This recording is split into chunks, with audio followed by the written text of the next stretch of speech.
Welcome back to the Building Safety Roundtable podcast, Stories Behind the Strategy. Today's episode is all about the women who are shaping the future of building safety, and often in spaces where they've had to push to be seen and to be heard.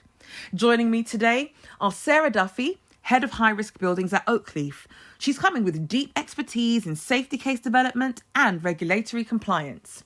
Avril Branche, a building safety compliance manager at Populo Living. She brings a private sector lens to a fast evolving landscape. And last but not least, Bini Shah, head of building safety at Enfield Council, leading strategic change across one of London's largest boroughs.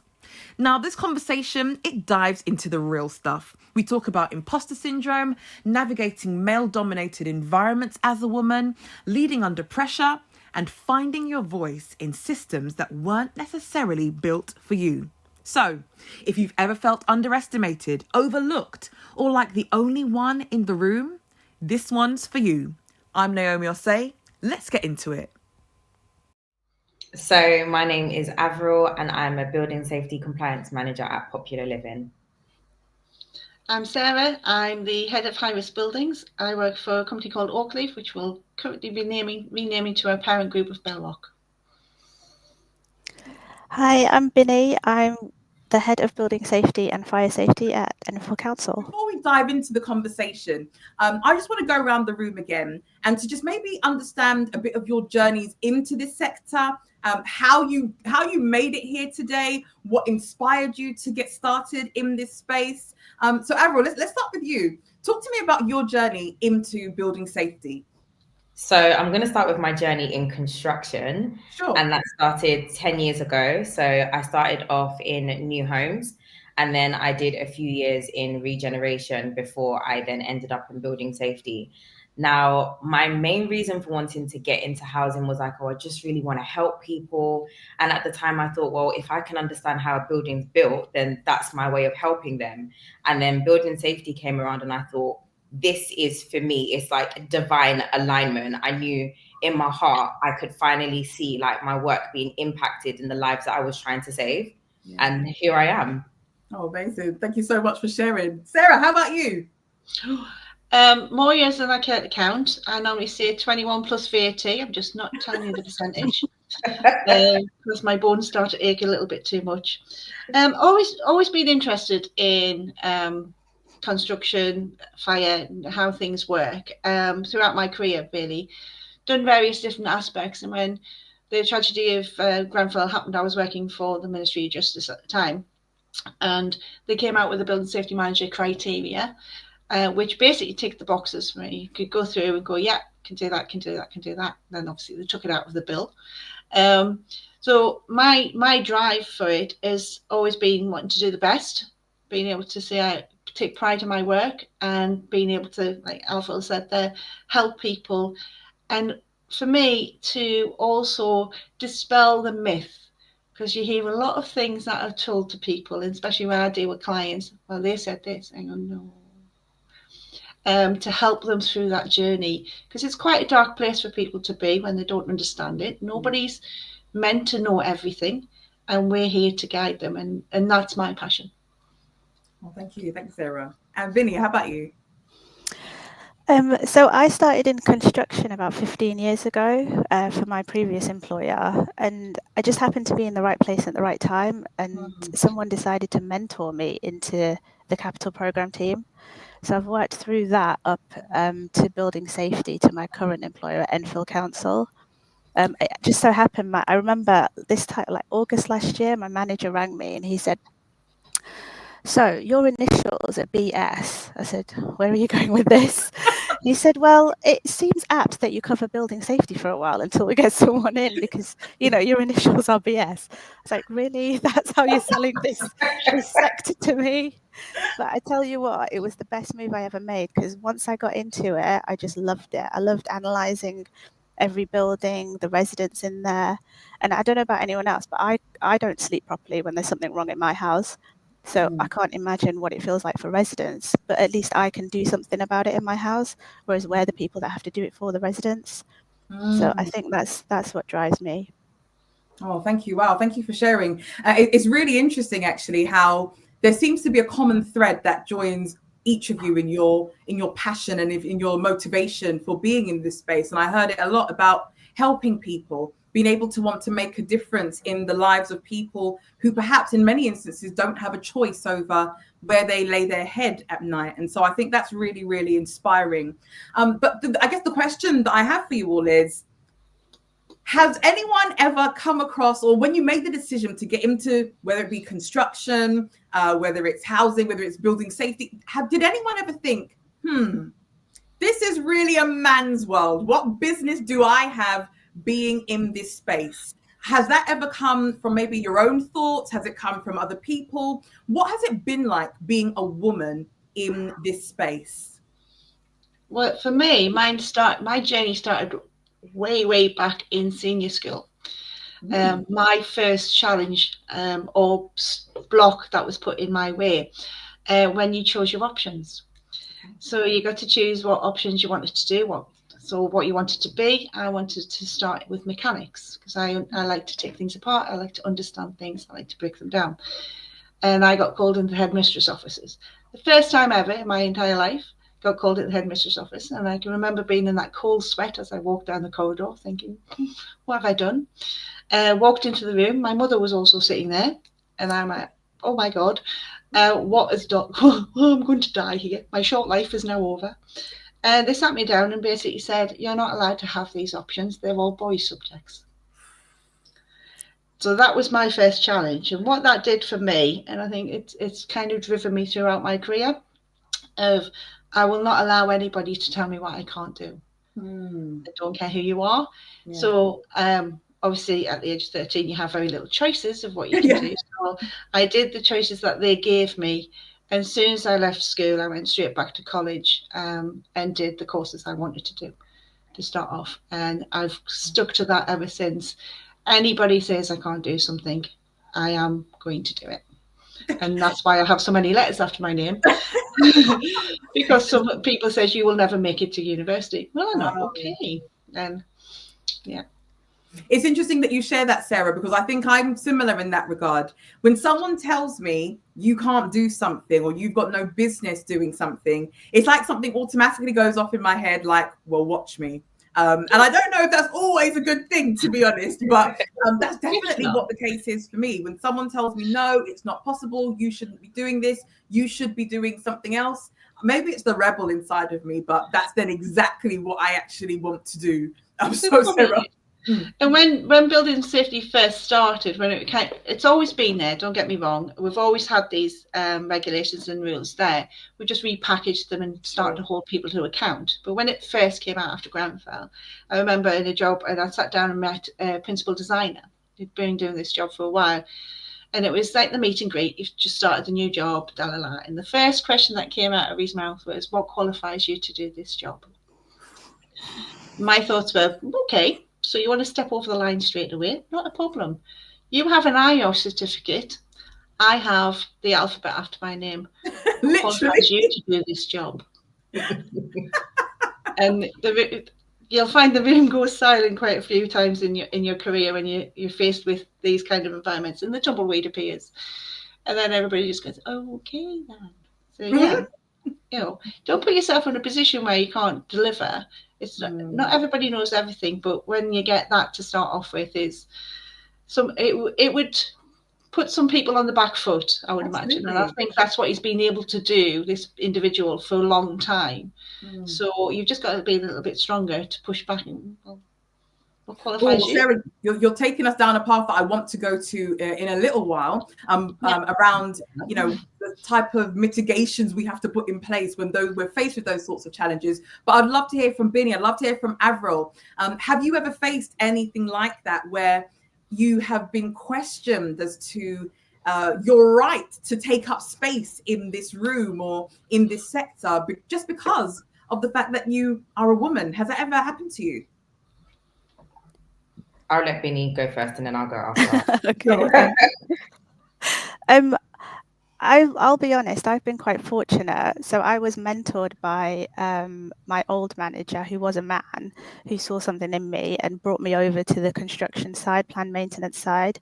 Yeah. And we were don't get me wrong, I was surrounded by men and they were all telling me this is what to do, but in a kind of supportive way.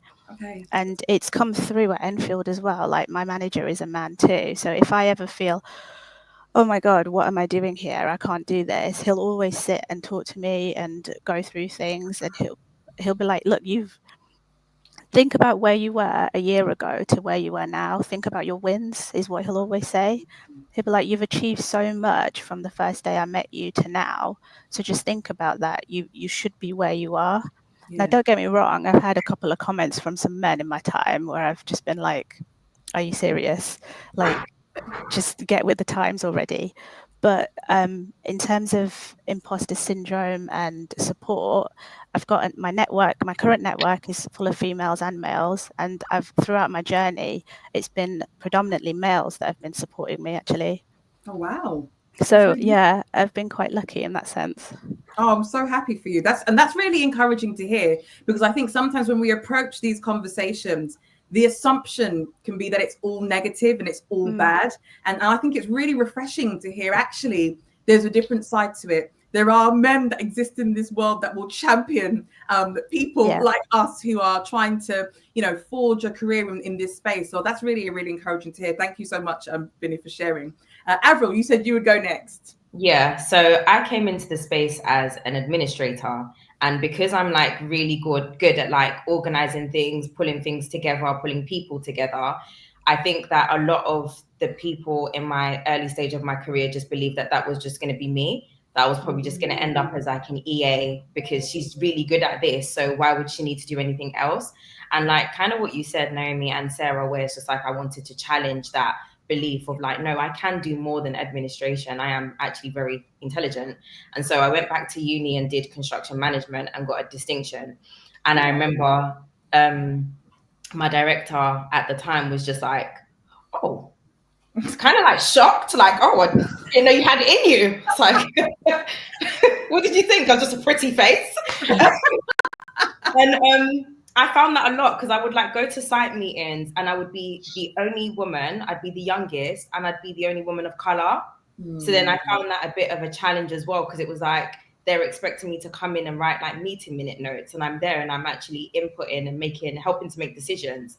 And so when I finished uni, I was like, do you know what? I really want to change the perspective in this space. I think women were just very like empathetic. So I think building safety is really our baby. And when I think about it, I'm like, that's someone's mum, that's someone's grandma.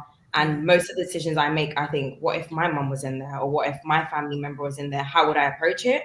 Yeah. And so where I'm at now, I'm just like, I'm really trying to like fight the odds because all that we can bring to this space.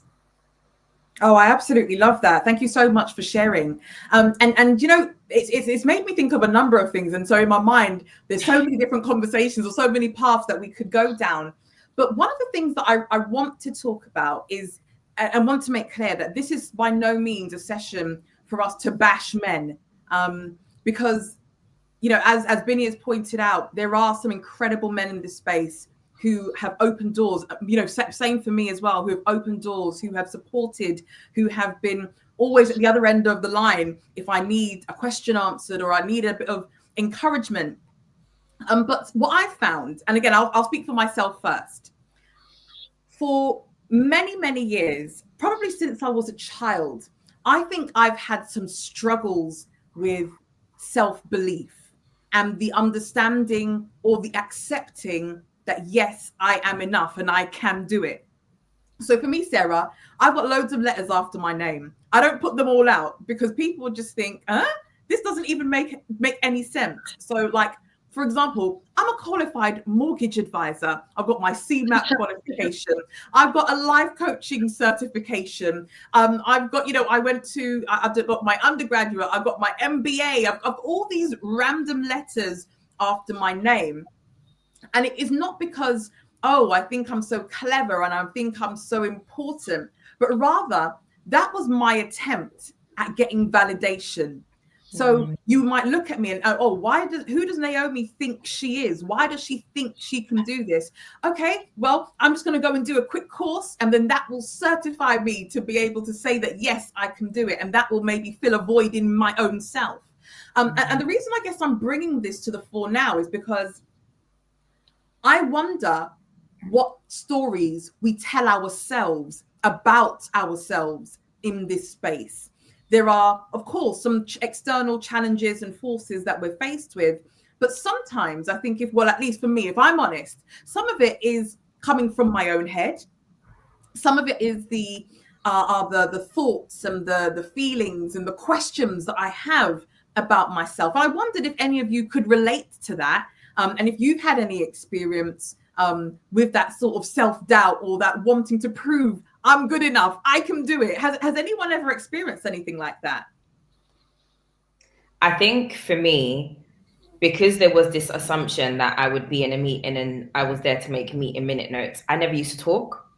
So I used to actually doubt myself and think, why am I in this room? Like, there was like, everyone here is like at such a senior level. Maybe I am here to just like make the note. So it's like I would take in all the information and I'd leave the meeting and not input and not say anything. And after a while, I thought to myself, well, there must be a reason why I'm in this meeting. And it's not just to sit down and listen. And so I had to take time, I guess, outside of work to really reflect on like, how do I see myself? Because I can't allow people to make the decision for me. They're not in control of how I view things and how I see things. And so I have to be there to represent me. Yeah. And I think by changing my perspective and my attitude towards myself, I was able to then, I guess, find my voice, which was something that I think I lost for the first part of my career. Wow. It's really powerful. Bini, how about you? Yeah, definitely. As Avril said, like I was always there, the only girl in the room as well, taking the notes, not saying anything. But lately, well, over the last few years, my colleagues and my management team have said, you've got something to say, Bini, say it, like bring it to the table and be confident when you say it as well. And I'm trying. There are still some days where I think, oh, I don't know about this and I don't know about that. And I'll message my manager, well, if we're in a meeting, saying, don't forget to say this, don't forget to say that. But actually, it should be me that's saying it and with the confidence. So I'm still trying to figure that out. But definitely, most days, some days, sometimes all day, I do question whether I should be here. Wow. Sarah? Well, everybody has elements of self-doubt. I think in my earlier years more than now, I would say for myself, because obviously going back to the 80s and 90s is a very different world to what we're in now. And I see a lot of differences, a lot more opportunities for people to speak up and find their voice, like Bini's saying there. But yes, you still have that kind of look in the mirror and go, really? Are you sure? And if you're sitting in a room with people and even if you've said it confidently, I find, Bini, sometimes you're like, yeah, I've got this, I've nailed it, here we go. And then everybody looks at you in that strange way and start thinking, oh, hang on.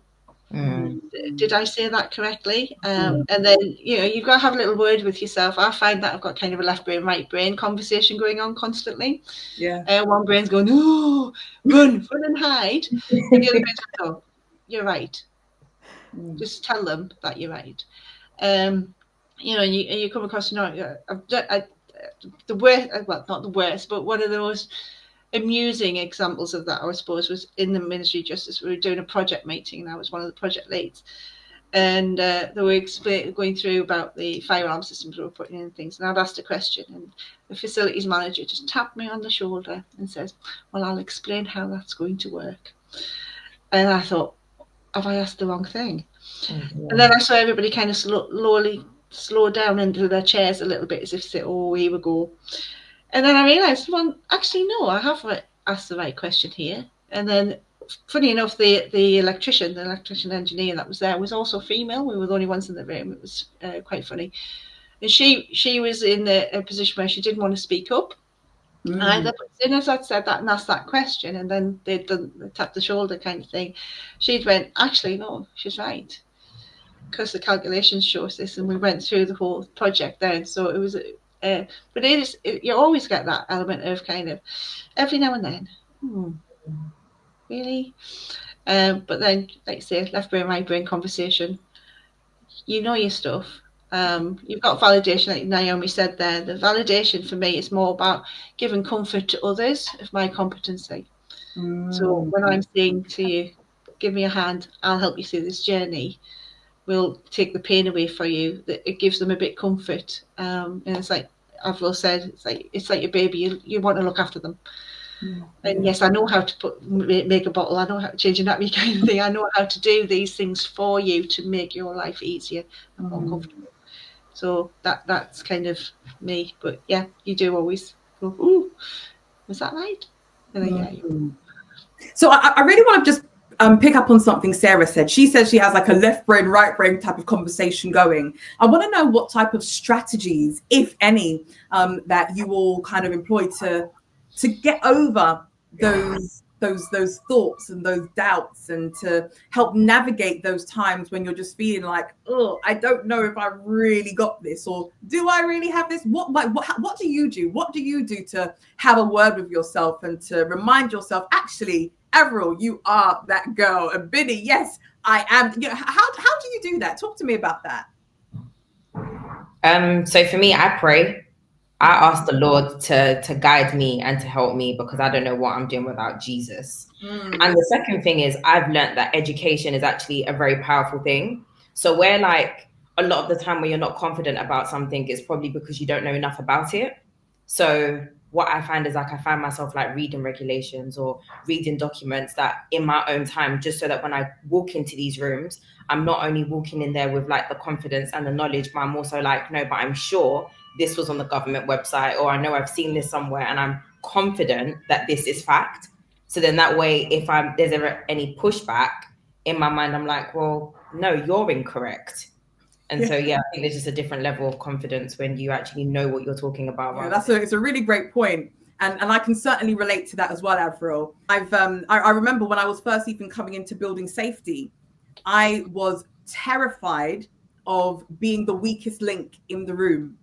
And so what that made me do was go and study. And so that Building Safety Act legislation, that became my Bible. I was in that thing, right? And I was making sure that because that would be the worst thing in the world for me to be. And there's nothing wrong. And let me just say this. There is absolutely nothing wrong in knowing the least in the room, because I think everyone at some point on their journey is the beginner and someone else is like the expert. I think that always happens. That's the journey, and there's nothing wrong with that. But I never ever wanted to be questioned. Well, is she only here because she ticks the diversity box? She's black, she's a woman, brilliant, we've got some diversity in the room. I wanted it to be because of on merit. The fact that actually I do have something valuable to bring and valuable to share. And so that education piece, I can certainly relate to. So Avril, thank you for sharing that. Bini, talk to me about what you do. I know you talked about having mentors and people that you can, and support system that you can lean on. But is there anything else? Is there like a little pep talk that you have of yourself, or tell me about your own experience? Yeah, so sometimes when things are getting too much and I just can't figure it out, I'll probably go for a walk, or I used to do martial arts as well. That used to help clear my brain too. But like Avril said, I'll always go back to basics. I'll get Google up, learn what I can about it, make sure I understand it completely in a way that I can then relay it confidently as well. So I remember an old manager used to tell me, if you ever get stuck, always go back to basics. And that's just stuck with me all the way through. All right. So the question that I have for you all today is, I've often said it before, when it comes to building safety, people like us typically reach the forefront when something goes wrong, when there's some tragedy, when there's some disaster. But I'm certain that along your journey, there are incredible things that you have done. Incredible pieces of work that you may have been involved in, some great achievements that you've had along your way. And maybe you haven't had the opportunity maybe to celebrate in the right kind of way, or to be able to beat your own drum basically, and to shout from the rooftop. So I want to give you this opportunity right now to talk about an achievement, something that you've done that you are particularly proud of? Has there been any career-defining moments for you that you just want to celebrate, and we can celebrate with you right now? I'd love to hear from you. I think for me, it'd be resident engagement. So what I found was that we ended up pulling together like a resident fire fact sheet for their building. And I think just every bit of information that you needed to know about your building for you to feel safe, and your local fire brigade, and all the information you needed was in this pack. And we realized how powerful that was for the residents, because we were getting less phone calls or less emails questioning maybe when their last FRA was, or any outstanding action points that came out from it. And I just felt like this was a really effective way to communicate with residents. So that's like a big achievement for me, because I'm just like, the last thing you want is to live in a high-rise block and just constantly be uncertain or feel fearful that maybe things are not in place. So yeah that's my win. Avril, that is absolutely incredible, and it's so key that you talk about this, because I always say it, and Avril, I know you and I have this conversation a lot, that sometimes when it comes to building safety, we can get focused on the numbers and the heights and the stairways and the distances, and we can get caught up in all the technical side of things, and sometimes we can lose the people in the process. And it's incredible to be able to celebrate a piece of work that you've done that has positively impacted the lives of residents. So thank you so much for sharing. Sarah, I'll come to you. Give me something. You've got a long history, so give me something. Well, mine's more of a general one, because my goal is to help people through the journey, take them out of the darkness into the light, and take the pain away for them. So the achievements I have are always when you get that positive feedback of people.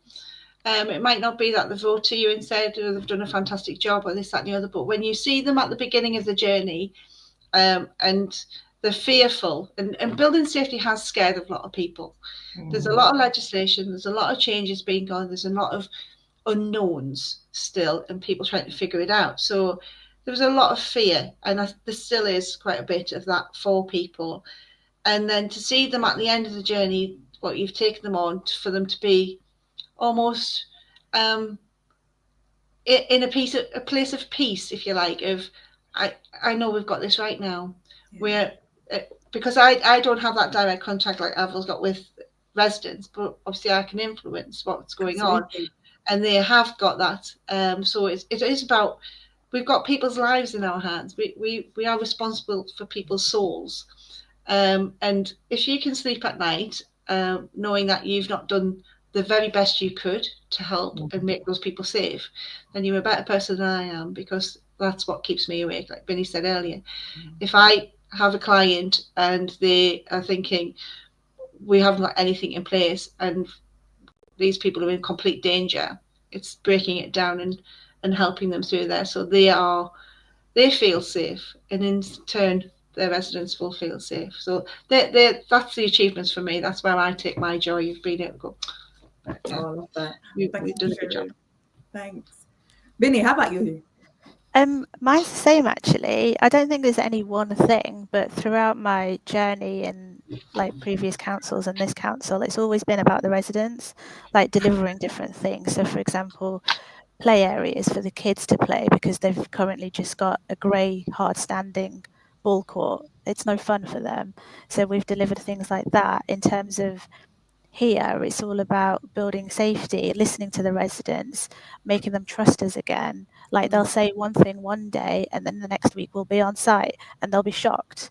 So it's just that feedback from them, and that building back up the trust with them, that we are here to listen to you, we understand what you're saying, and this is what we're going to do about it. That's really, really key. And I love the fact that you're talking about, I guess, changing or reshaping or reforming the expectations that residents have of us as professionals in this space. When they raise the alarm, so to say, when they say something isn't right, and then you're able to mobilize and be on site the following week, that is an invaluable experience for a resident who maybe has faced years of seemingly been ignored or forgotten about. And so I think that's really, really powerful to be able to impact residents in such an amazing way. So that leads me on, I guess, to another question that I have for you all, which is about some of the challenges. And this is not necessarily challenges in your particular workplace of work, but it's about, I guess, some of the challenges that you experience as a woman navigating your way in this sector. We've talked about maybe some of the stories that we tell ourselves. We talked about the imposter syndrome, but are there any other challenges that you experience being a woman in building safety? I haven't experienced major challenges in my building safety role.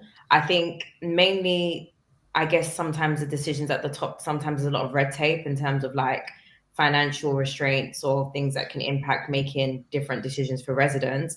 But I think that when I've done like my building safety inspections on site, I've been welcomed really well by residents. I think the thing that Bini said earlier, which was really important, was like the rebuilding the trust with residents. And I think sometimes site presence is really, really important, because what I found when I go on site, or maybe like I knock on a resident's door, is they're like, phew, I'm no longer speaking to somebody on the phone or on an email. It's like, yeah, you're a real person and I can have a real conversation. And I think for me personally, even if I've got like a complaint where I want to make a phone call, I would rather do it over the phone than like messaging on like an AI system to say, hey, we can resolve your issue. So yeah, I think that for me, as I said, not so much a challenge, but I've realized that just, yeah, being there face to face really does help. So yeah. Thank you for sharing, Avril. Anyone else? So much challenges being a woman in building safety, mainly because at Enfield, like our exec director is a woman, like 90% of the management team are women. So I've got a really good supports network. I love learning as well, and I'll just get on with the day to day, if that makes sense. Like, I think it's more important to have the support network. So if you ever do feel like, there's something that you can't deal with, I pick up the phone to my colleagues and say, actually, what do you think about this? And we'll run through it together and figure it out.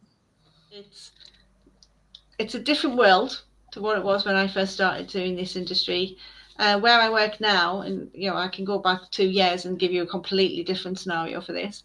But where I work now, it is still a male-dominated environment, but it is that doesn't come into it, which is it's quite a strange thing to get used to to start off with, because nobody's got any hang-ups, nobody's got any kind of where you're not meant to be here because you're a woman, or you shouldn't be head of, it should be this, and and you get it from, in the wider scheme of things, it's not just men, like we said earlier. You can get that restriction put on you from females as well, as males. But yeah, where I work at the moment, that doesn't even come into it. It's not even a question, which it resonates with me quite strongly, because I don't see differences in people. You're a nice person or you're not. You can do the job or you can't. That's criteria I go by in life. If there's anything else around that, then it's not relevant to me. And it's really nice environment to be in, so that, and if if I was in a position where I was questioning myself, and I know there's people I can go to and go, am I being completely insane here? Can you redo this and tell me before I send it to the client? And the client goes, whoa. So it's quite nice where I am at the moment. But like I say, if I could take you back 3 years and give you a completely different opposite view of that for where I was working at the time. So it's different folks, different strokes, I suppose, where you are. You will face different challenges. The biggest challenge I would see in people, and I see it when you train new people and things as well, is yourself. You are the only one that's going to hold yourself back. I think one of the challenges that I've had is not even unique to building safety. I think it is just a woman having a career. And I think it's the juggling, and I think I've spoken to all of you about it, the juggling that I often have to do, juggling being a mum, and juggling the responsibilities of the home, and juggling work. Even just this morning, to make this conversation happen, the amount of juggling that's had to be done, even for me to be sitting in front of you today and then being faced with technical difficulties, you couldn't make it up. And I guess then some of the guilt that I feel as well, when I want to be more present for my children, but I also want to do an excellent job at work. It can be really, really difficult. And you know, some days I think let me be honest with you. Some days I think, you know what? I'm just going to quit everything. I do feel like that sometimes, because sometimes I feel like it's just too much. But I will say that in many ways, I think the other hats that I wear outside of work, the other responsibilities that I have, in a funny way, kind of contribute to helping me be even better in my professional life. And that is definitely something that I've seen and experienced throughout my career. So I personally haven't had any challenges because of being a woman in building safety, but I think it is being a woman and being a professional at the same time. That's where there's sometimes some challenge. A question that I've got for you all is, if you could go back in time 10 years, 5 years, 15 years, 20 years, 30 years, however many years it is, to the beginning of your career, and you could speak to a younger version of yourself, the person who was green, fresh, coming into this sector, coming into this space, what is one piece of advice that you would give your younger self? I would give my younger self, I'd say to her, get a mentor, get somebody who has done this before you, because one thing that they'd be able to do is to help coach you and help you steer away from some of the mistakes that they made. Take risks and definitely go and get some sort of educational backing to the thing that you're actually really passionate about. I think one of the things that Sarah said, which I think was really, really important, was it may not even be aligned to what you're doing, but if you've got a wealth of knowledge in another area, it will help support and build your current role. So that would be my advice I'd give myself a few years ago. Mine would be, don't take anything for granted and always push yourself. You can always do more. Yeah, I think mine would be the same as Avril. Go and do that course, get that qualification. I mean, I was lucky enough to have a mentor anyway, but do the course, get the qualification so you're not questioned as much. Take the risk, but also enjoy the journey. Yeah. More importantly, you have to enjoy where you are, otherwise you're just not going to do it. So true. So true. I wonder if any of you have any thoughts or any advice that you would perhaps give to whether it is a woman watching this right now who's thinking about the next step in their career. Maybe they're tempted to dive into this world of building safety and see what it's all about and contribute in a really positive way. If you're able to speak directly to someone, to a woman right now watching, thinking, I'm looking at Avril, I'm looking at Sarah, I'm looking at Bini. One day this could be me. What advice would you give them?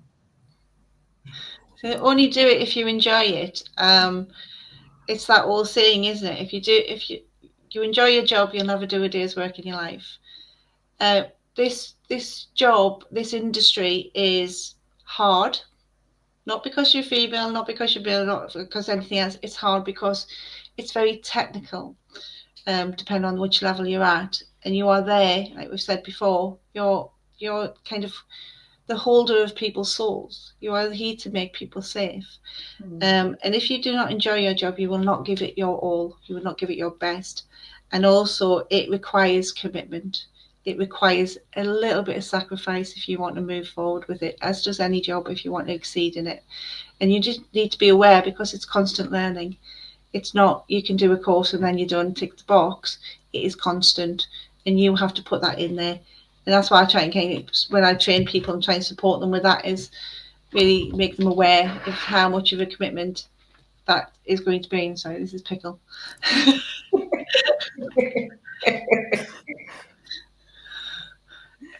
Yeah, Pickle likes to join every meeting I have. Anyone else? I think I'd say the same thing. As long as you've got an interest in it and you enjoy it and you've got a passion, then go for it. Don't let anyone stop you. Like it is true. If you don't enjoy it, you're going to find it hard and you're not going to want to do it and continue it, especially with all the changes in regulations and the constant learning, as Sarah said. I think what I'd say is that you're the author in your story. And so I think what we tend to find is that, like, when you're doing your career, it can look like you want it to look this way. It needs to be a linear path. But I would definitely say, like, be open to maybe, like, at the time you may be doing a role that may not really make sense at the time to what you want to do. But I can guarantee you along the line, you'll be very grateful for that role that you had, because it will help maybe prepare you for where you're actually supposed to be. Wow, really insightful. Thank you all. Thank you so much for sharing. So I guess in wrapping up, beyond, meeting compliance targets, beyond submitting reports on time, and beyond the nuts and bolts of building safety, how do you personally define success in this space? What does it look like for you as an individual, as a woman? Avril, what does it look like for you? Sarah, what is it for you? Bini, what is it for you? What does success look like for you in this space? And how will you know when you've achieved it? Success for me is continuous, in the sense and I derive my success levels from others that I've helped.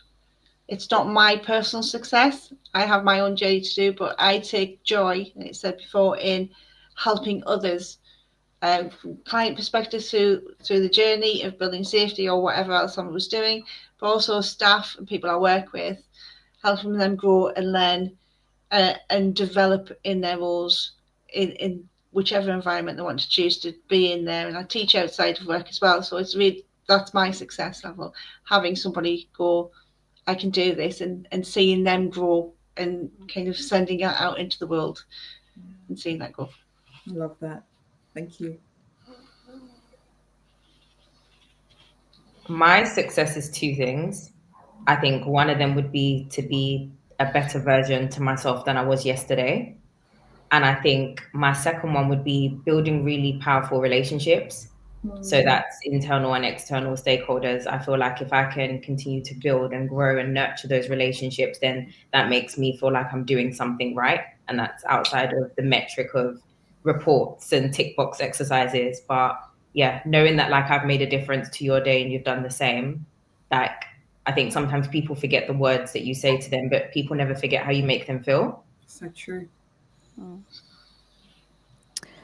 I think mine is personal growth as well, like Sarah and Avril said. It's just seeing where you were maybe a year ago, maybe yesterday, maybe last week, and where you are now, just to see and acknowledge the difference that and how you've grown yourself. But also it's just celebrating those small wins throughout the day. Like, our days can be crazy, and you just need to take the time to reflect and go, actually, that was a good thing that happened, and that was a good thing that I did. Whether that is just supporting a colleague, having a chat with them, talking to a resident, organising some works. It's anything but you have to be aware of those small wins and celebrate them in this crazy sector. It's so true. And, I guess, like I've said it before, we're often in a space that, of course, it's highly regulated, as it should be, because I think I think it was Sarah said it before, or maybe it was Avril, I can't remember, that we've got, or maybe it was even Bini, who knows, forgive me for getting this wrong, but we've got people's lives literally in our hands. And so it is important that we bring our best selves to work and that we do our best work possible, because failure can be catastrophic and we don't have the space for that. However, beyond that, there are individuals, and I think that's really the purpose of these conversations.